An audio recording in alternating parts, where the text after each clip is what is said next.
Okay. Now, ang concern lang ng sinasabi ng iba, yung point-to-point natin, how do you measure it? Let's talk about sa buses. Yung buses, madali dahil may GPS yan. Pero yung sa atin kasi, ayaw natin magaksaya ng binibigay ng gobyerno. Meron ng buses is 100 pesos per kilometer na parang subsidy. And then I raised that point that we have to make sure lahat ng buses may nakalagay o jeep na kasama sila sa subsidy, so dapat may 20%. I notice it, yung mga meron mga signage na ganon, tumatakbo sa EDSA na wala naman sakay, halos walang sakay. Don't you think we have to review that process kung anong oras? Kasi yung iba parang nangyayari, meron mga kaming 100 pesos per kilometer, so biyahe lang kami, ikot lang kami ng ikot. Don't you think that's a waste of resources?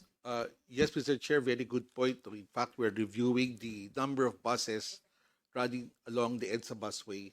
Kasi nga, pag masyado marami, dahil nga meron tayong service contracting, the tendency is just to run. Yeah, wala silang pake. May 100 pesos sila per ano.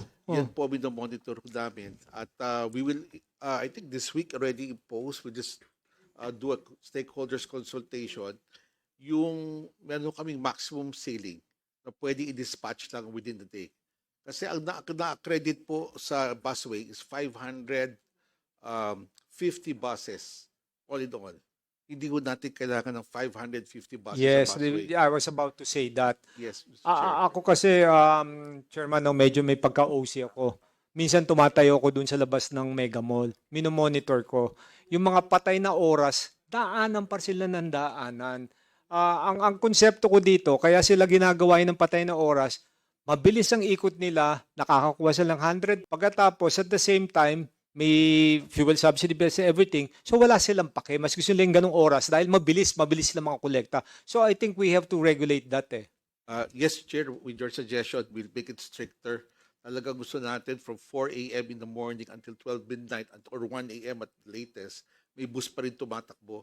So if we can really schedule the dispatch of the buses, aabot ho yan hanggang 1 a.m. in the morning. Yeah, tsaka tignan natin kung ano yung oras na wala mang masyadong sumasakay. Baka I don't know if it's applicable sa atin na gawin natin, this is something new, yung may oras para talaga hindi tayo nag-aaksaya ng ano natin ng krudo. Yes, Mr. Chair, we're doing away na sa umaga pa lang nandun sila lahat. In fact, the last... Tapos i-dispatch na lang sila. Opo, the first, meron na po tayong schedule na ang first dispatch, 1 p.m. Aabot na ko yan ng 1 a.m. Ako, Chairman, pag nakaalam ako na meron na taking advantage of the situation, I'll be the one personally who will file a case on that one. Now, yung sa jeep natin naman, paano natin na monitor yan? In what way? Dahil tinanggalan natin GPS, paano natin monitor yan? Point-to-point pen or what? Yes, Mr. Chair. On both endpoints, itatap lang, isa-scan lang ko yung QR code upon dispatch on point A. Pagdating ko sa point B, doon rin yung gagawin, isa-scan rin yung QR code. Yung meron tayong app na didiretso yan sa ating back-end. Real time yan. Real time, sir. Para makompute naman natin yung payout na talagang tumakbo sa dyan. But again, meron ring pretty perfect system yan. We're utilizing mystery riders rin po just to make sure na hindi ko takbo na takbo yung ating mga jeep. Kasi yung scheduling na naman, tama rin kayo. Dito rin mangyayari ko yan eh. Yung tatakbo na takbo kahit walang laman. Yeah. Well, kagaya nga na sinabi ko, we're not here to blame each other, accuse each other na hindi maganda yung program. We're here to try to find solution to improve yung sistema. Ang sa atin lang talaga, ang bottom line, ang gusto lang ng committee, na walang nasasayang na resources para sa programa. Yung going back to doon sa payout natin, dahil yung kanina reklamo, thank you very much, nandito si Yusek Dennis Mapa. I think alam naman po natin kung ano po nagiging issue. Maybe you can brief us. Yusek, ilan taon na kayo na sa posisyon nyo? 6 years and 10 months. 6 years, okay. So alam nyo po yung naging issue dun sa BSP? Yes, Mr. Chair. What happened there? Yung sa national ID po ito, Mr. Yes, Chair, national ID. Yung printing, as you may be aware, nung nag-print sila ng mga 55 million and then nagkaroon ng problem. So BSP and PSA terminated the MOA, and we look for another service provider, which we have already, and we will resume printing of the physical card this month of Yes, May. if what was your position when that happened? Mr. Chair, yung problema kasi sa unang printing, of course, mayroon tayong delay in terms of the printing and then the quality. No. Yung you were a USEC na din? Yeah, Yung yes, I'm the head of the- USEC. Yeah. Pero yung sa BSP, inano rin, sinabcon nila, tama po ba? They have a service provider, Mr. Chair. During the time, the memorandum of agreement is between PSA and BSP, and then BSP hired a service provider to print the cards. Pero bakit pa natin padadaanin dun sa ganun? Uh, Hindi ko makita. In this- fact, this- nagkaroon ng COA, ano yan, di ba? Yeah, this is part of that issue. That's why the PSA and BSP mutually agreed to terminate. Yes, because contract. nga may konting, hindi konti, no? May violation na bakit pinasabcon pa natin yun?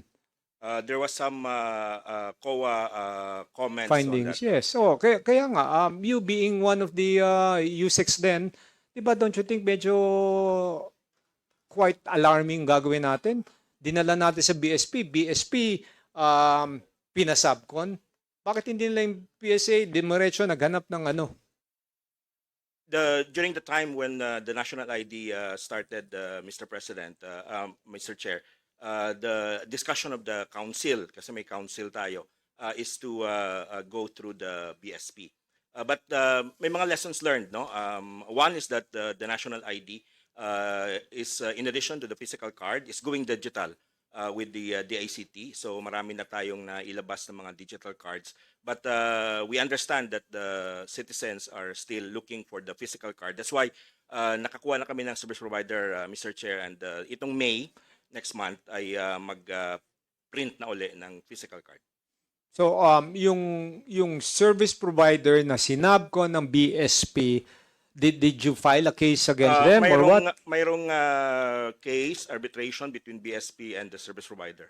Kasi Mr. hindi ko Chair. talaga makuha. Bakit pwede naman kayo direktang pabid na yan? Bakit pa dinaan natin sa BSP? BSP, hindi ko makita. What was the concept Yeah, there? Because you were part of already PSA. If you're, Mr. Chair, tatlo kasi yung ating authorized printers sa government. BSP, NPO, and APO.